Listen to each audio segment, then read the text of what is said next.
All right, another team in the Big Ten recruiting extremely well, actually USC. So let's go ahead and check out their notable commits.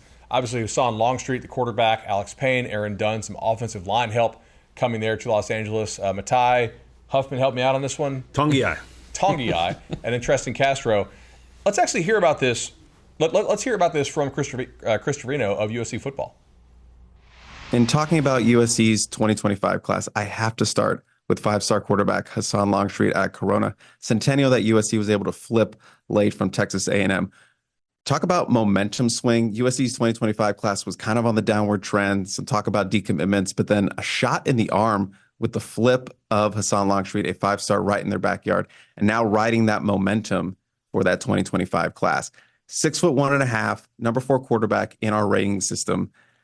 Big arm mobility. That's the big thing USC fans are excited about. When you pair a mobile quarterback with Lincoln Riley's offense, beautiful things can happen. The pro comp for Husan Longstreet, Baker Mayfield. And as we know, Lincoln Riley and Baker Mayfield did a lot of great things at Oklahoma. So USC fans very excited about that pairing. I have to shift to the defensive side of the ball with linebacker Matai Tagovai out of San Clemente High School in Orange County. 6'4", 190 pounds. I think this guy is really, really special. A guy you can play inside linebacker, outside linebacker, drop him in coverage.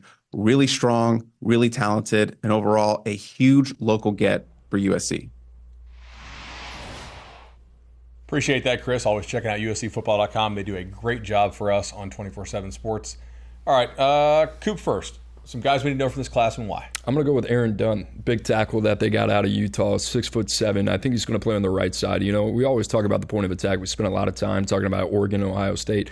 Those are two teams that like to get it done in the trenches, and I think USC's got a lot to prove there. So being able to get this guy out of Utah, I think, says a lot. I think some other guys you look at defensively, Floyd Boucard out of Florida, I think he's an interesting cat, 6'3", 300 pounds, versatile. It's going to be interesting, especially when you go that far away from home, kind of what that looks like. And another guy, Jaden Perlotti, who was once committed to Georgia, and just an interesting kid. I'm trying to figure out, where does he fit? Is he a nickel? Is he a linebacker? Can he play the second level? He is what he is, and I mean that with all due respect. I mean, this guy is a football player. He plays with violent intentions. You can do a lot of different things with him, so I'm really, really curious what the vision is for DeAnton Lynn and how they get him involved.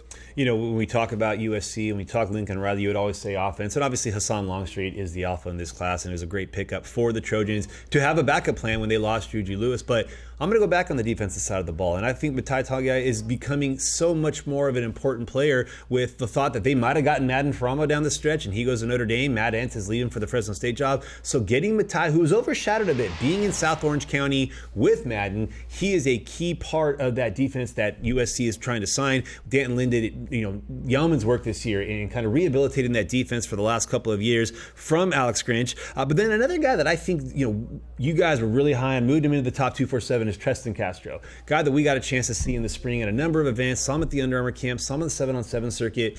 He stayed at Upland High School. In a day and age where a lot of these guys will leave, they'll go to one of the Trinity League schools. They'll go to a Mater Dei or St. John Bosco or a J. Sarah. He stayed at Upland High School, and I think that his ceiling is extremely high. He's long, he's athletic, he can run, and I think Danton Lynn, being a defensive backs guy at the heart, is going to love having a Treston Castro to come in and play. And there were some issues this year at corner at times for USC, and so this is a kid that I think could come in with his size. He put on a little bit more weight. He could be an early impact guy for the Trojans.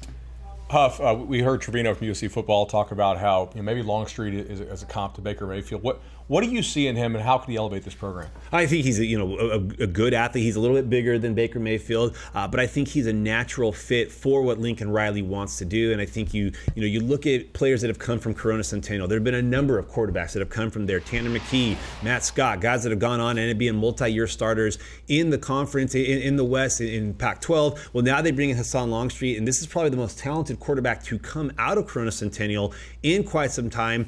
They play a tough schedule every year. They'll go and they'll play all the big dogs, despite not having the linemen or the receivers. And I think that Husan really acquitted himself nicely in some of those big games this year. Had a great year, struggled a little bit in the Mater Dei game that ended his career, but this is a player that, if you look at what Lincoln Riley did at Oklahoma, he always had an incoming freshman who was really talented, but maybe didn't throw him to the wolves just yet until he threw Caleb Williams in there in the middle of his true freshman year. He typically likes to play the older guy, but Husan Longstreet could come in, and it wasn't like Jaden Maeda really took that position by storm. Husan Longstreet could come in and potentially compete for the starting job a year from now, especially with Miller Moss gone, but he's got the talent where he's going to be a heck of an option for Lincoln Riley, whether he uses him in 2025 or beyond.